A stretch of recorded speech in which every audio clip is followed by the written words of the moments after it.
मी साई, सोबत माझा भाऊ. आणि मग पोचलो CSMT. मुंबईची नेहमीचीच धावपळ.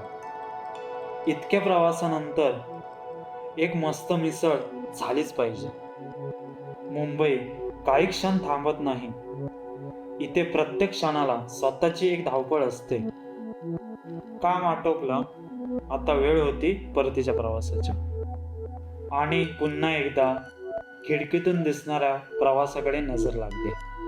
आणि मग लोणावळ्याचं ते दुःख.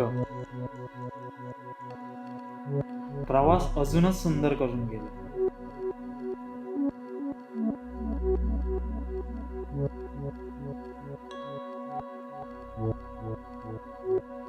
दिवस संपत आला होता आणि खिडकी बाहेरची ती रात्र